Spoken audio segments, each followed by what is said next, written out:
किताबें सिर्फ कागज के पन्ने नहीं होती। ये वो दरवाजे हैं जो हमें एक नए संसार में ले जाती हैं। हर किताब के अंदर छुपा होता है एक अनुभव, एक दर्शन, एक नई सोच जो हमारी जिंदगी की दिशा बदल सकती है। दोस्तों, आज के दौर में जहाँ डिस्ट्रैक्शंस की कोई कमी नहीं, वही किताबें हमारे लिए एक ऐसा माध्यम है जो ना सिर्फ ज्ञान देती हैं, बल्कि हमें आत्मचिंतन, सफलता और संतुलन की ओर भी ले जाती हैं।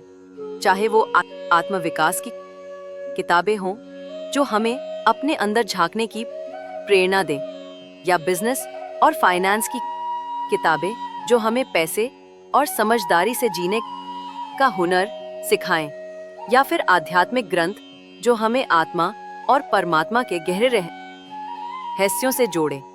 हर किताब के पास हमें देने के लिए कुछ अनमोल होता है।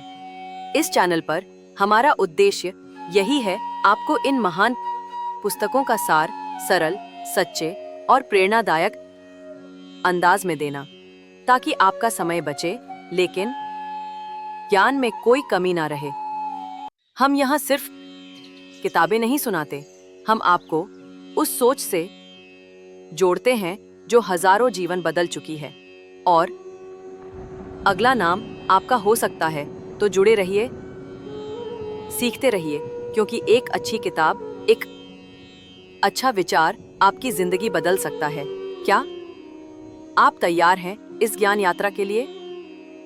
अध्याय 1, यजुर्वेद का प्रथम अध्याय। एक अद्भुत मिश्रण है मंत्रों, ऊर्जा और वैदिक दर्शन का, जो हमें सीधे उस युग में ले जाता है जहां जीवन और धर्म एक दूसरे में रच बसे थे। इस अध्याय की शुरुआत होती है एक विशेष यज्ञ संकल्प से। अग्नि सिर्फ ढकती हुई कोई लौ नहीं, बल्कि आत्मा का तेज, संकल्प की शक्ति और कर्म की शुद्धता भी है। पहले अध्याय में यजमान यानी यज्ञ कराने वाला व्यक्ति स्वयं को संपूर्ण ब्रह्मांड के प्रति समर्पित करता है। वह कहता है, इदम नमन। इसका अर्थ है, ये मेरा नहीं है। यह एक साधारण वाक्य नहीं, बल्कि त्याग, निस्वार्थता और कर्म योग का गहरा सूत्र है। यजुर्वेद यह कर्म को पूजा का रूप देता है, जहां हर आहुति, हर मंत्र एक संकल्प है, मानवता के कल्याण का, आत्मशुद्धि का और ईश्वर से एक गहरे संबंध का। यह अध्याय यज्ञ की शुरुआत में बोले जाने वाले शांतिजा मंत्रों को भी प्रस्तुत करता है, जिनमें शमनो मित्र, शम वरुणा जैसे मंत्र शामिल है। यह केवल देवताओं से कृपा की याचना नहीं, बल्कि जीवन में संतुलन, सहयोग और करुणा की स्थापना का आह्वान है। यह अध्याय हमें सिखाता है कि जब हम कोई कर्म करते हैं तो वह केवल बाहरी प्रक्रिया नहीं होती। हर कर्म एक ऊर्जा है जो ब्रह्मांड में गूंजती है। यदि वह शुद्ध भावना से किया जाए तो उसका प्रभाव न केवल हमारी आत्मा पर पड़ता है, बल्कि पूरे वही इसे कालातीत बनाती है। दूसरे अध्याय में रचाए गए मंत्रों के माध्यम से व्यक्ति अपने भीतर की विभिन्न शक्तियों और गुणों को जागृत करता है। अग्नि में जो आहुति दी जाती है, वो प्रतीक है अपने अंदर की नकारात्मकता को जला देने का। जैसे जैसे मंत्र उच्चारित होते हैं, अग्नय स्वाहा, सोमाय स्वाहा, इंद्राय स्वाहा, वैसे वैसे साधक अपने मन, इंद्रियों और विचारों को शुद्ध करता है।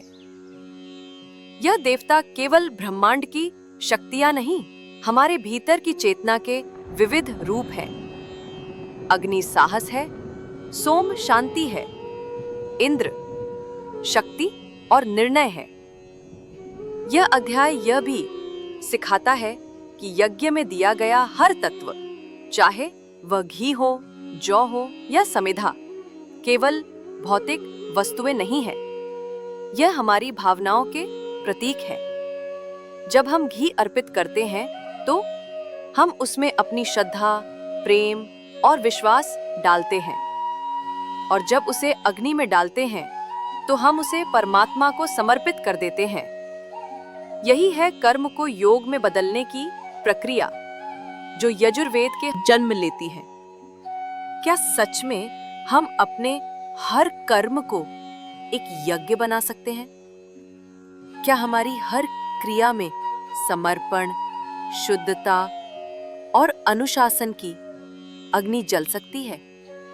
यही प्रश्न हमें सोचने पर मजबूर करता है कि यज्ञ केवल अग्नि के पास बैठकर मंत्र बोलने का नाम नहीं, बल्कि अपने जीवन को कर्म और भावना के संतुलन में ढालने की प्रक्रिया है। अब सवाल उठता है, क्या आज के जीवन की तेज रफ्तार में हम अपने भीतर की उस अग्नि को पहचान पाएंगे जिसे शुद्ध करने के लिए ये वैदिक ज्ञान रचा गया था? शायद यही प्रश्न यजुर्वेद के हर अध्याय को पढ़ने से पहले हमें अपने आप से पूछना चाहिए। अध्याय 3, यजुर्वेद का तीसरा अध्याय वैदिक यज्ञ की प्रक्रिया को आगे बढ़ाते हुए अब एक और गहरे स्तर पर प्रवेश करता है, जहां आहुति के साथ साथ अभिराधा चेतना और ब्रह्मांड के साथ संवाद का बोध प्रकट होता है। ये अध्याय केवल अग्नि के समक्ष सामग्री अर्पण का क्रियात्मक विवरण नहीं देता, बल्कि यज्ञ को एक जीवित संवाद में बदल देता है, जिसमें मानव, देवता और सृष्टि तीनों एक साथ एक ही ऊर्जा धारा में बहते हैं। इस अध्याय में अनेक मंत्र ऐसे हैं जो विशिष्ट देवताओं को समर्पित हैं, जैसे वायु, सूर्य, चंद्र, पृथ्वी और अंतरिक्ष। लेकिन इन मंत्रों का उद्देश्य केवल स्तुति नहीं, बल्कि प्रत्येक शक्ति के अपेक्षा और अज्ञान को अग्नि में नहीं डालेंगे तब तक कोई भी यज्ञ पूर्ण नहीं हो सकता। तीसरे अध्याय का एक और महत्वपूर्ण पहलू है संगठन और सहयोग का सिद्धांत। यज्ञ एक अकेले व्यक्ति का कार्य नहीं होता। इसमें रत्कक, यजमान, आचार्य होता और संविदा देने वाले सभी की एक समवेद भूमिका होती है। यह हमें ये सिखाता है कि जब हम किसी श्रेष्ठ उद्देश्य के लिए मिलकर काम करते हैं, तभी वो ऊर्जा उत्पन्न होती है जो ईश्वर तक पहुंचती है। व्यक्तिगत अहम और सामूहिक उद्देश्य के बीच का ये संतुलन ही वैदिक संस्कृति की आत्मा है। इस अध्याय में अंततः एक सुंदर संदेश छिपा है कि सच्चा यज्ञ वही है जो ना केवल बाहरी अग्नि में बल्कि भीतर की आग में भी आहुति दे। यही वह क्षण है जब यजुर्वेद केवल एक धार्मिक ग्रंथ नहीं बल्कि आत्मिक विज्ञान बन जाता है। अब प्रश्न ये उठता है, जब हम किसी कार्य को करते हैं, क्या उसमें केवल बाहरी प्रयत्न होता है या भीतर से भी कुछ अर्पित करते हैं? क्या हम आज के युग में स्वाहा की गहराई को समझकर अपने जीवन को यज्ञ बना सकते हैं? क्योंकि हो सकता है आज का यजुर्वेद अग्नि के सामने नहीं, बल्कि हमारे कर्मों, संबंधों और संकल्प प्रवाह का नियंता माना गया है। अग्नि को कर्मों की शुद्धि का दूत कहा गया है, तो वायु को प्राणों की गति और चेतना का विस्तार बताया गया है। यहाँ यजुर्वेद हमें ये सिखाता है कि जब तक हम इन शक्तियों को बाहर के रूप में देखते रहेंगे, तब तक जीवन में एकता नहीं आएगी। लेकिन जब हम इन्हें भीतर पहचानने लगते हैं, तो हर मंत्र एक आत्मिक जागरण बन जाता है। चौथे अध्याय में विशेष रूप से विश्व कल्याण की भावना दिखाई देती है। यजमान अब केवल अपने परिवार या कुल की रक्षा नहीं मांगता, वो समस्त लोगों के सुख, संतुलन और सुरक्षा की कामना करता है। ये अध्याय बताता है कि यज्ञ का मूल उद्देश्य केवल अपने लिए नहीं होता। उसका सबसे पवित्र स्वरूप तब होता है जब हम दूसरों के लिए आहुति दे। जब मंत्रों में कहा जाता है सर्वे भवन्तु सुखिन, तो उसमें एक विराट चेतना का संचार होता है जो यह दर्शाता है कि आत्म कल्याण और जन कल्याण अलग नहीं है। इस अध्याय में एक और अद्भुत संकेत छिपा है, वो है मौन की शक्ति। यजुर्वेद यह नहीं कहता कि मंत्र ही सब कुछ है, बल्कि यह भी सिखाता है कि जब शब्द शांत हो जाते हैं तब आत्मा स्वयं ईश्वर से बात करती है। यज्ञ के मध्य में जो मौन आता है वही यात्रा ही सच्चा यज्ञ बन जाती है। अध्याय 5। यजुर्वेद का 5वां अध्याय हमें वैदिक यज्ञ की उस गहराई तक ले जाता है जहां अब कर्म केवल बाहरी अनुष्ठान नहीं बल्कि आंतरिक अनुशासन और चेतन समर्पण की प्रक्रिया बन जाता है। यह अध्याय मुख्यतः विशिष्ट देवताओं को समर्पित मनों से भरा है, परंतु इन मंत्रों में छिपी प्रतीकात्मकता और भावनात्मक शक्ति इस अध्याय को बेहद विलक्षण बना देती है। यहाँ अग्नि, वायु, सूर्य, इंद्र, वरुण, मित्र और अन्य देवताओं की स्तुति करते हुए यजमान उनसे शक्ति, शुद्धि और सामर्थ्य की प्रार्थना करता है। लेकिन गौर से देखने पर समझ आता है कि ये देवता केवल किसी अदृश्य शक्ति के प्रतीक नहीं, बल्कि हमारे भीतर की शक्तियों के अलग-अलग रूप हैं। अग्नि हमारी इच्छा शक्ति है, वायु हमारे जीवन प्रवाह की गति है, इंद्र हमारी निर्णय लेने की क्षमता है और वरुण हमारे भीतर के नैतिक अनुशासन का प्रतीक है।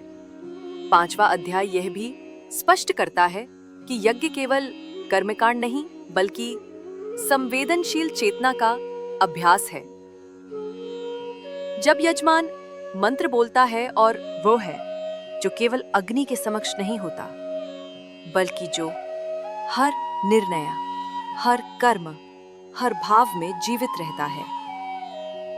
6ठे अध्याय की सबसे विलक्षण विशेषता ये है कि इसमें जीवन के सभी पहलुओं को एक यज्ञ के रूप में देखा गया है।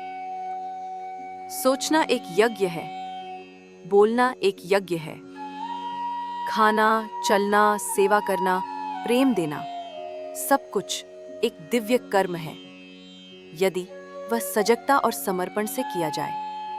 ये अध्याय केवल देवताओं को संबोधित नहीं करता, बल्कि मनुष्य से ये अपेक्षा करता है कि वह देवत्व को अपने भीतर खोजे।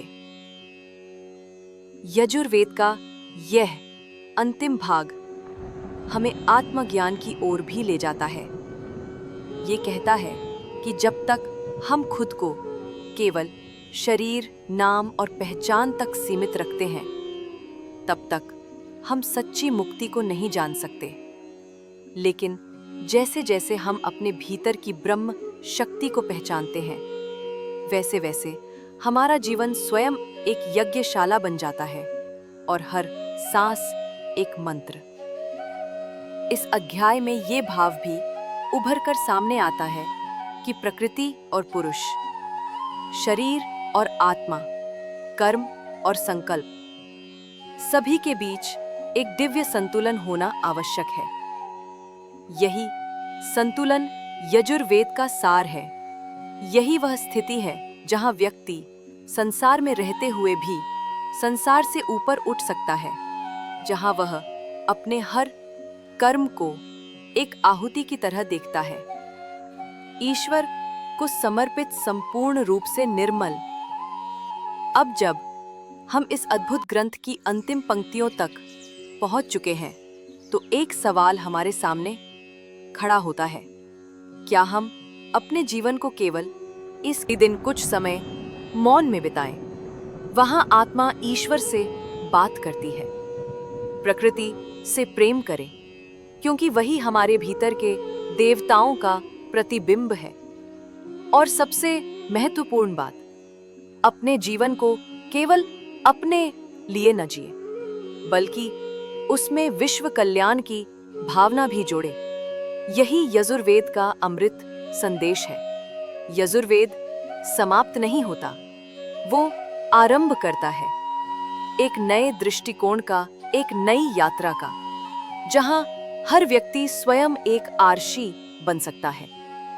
नया अध्याय जानने के लिए हमारे चैनल सनातन 108 को सब्सक्राइब करें। जय श्री कृष्णा।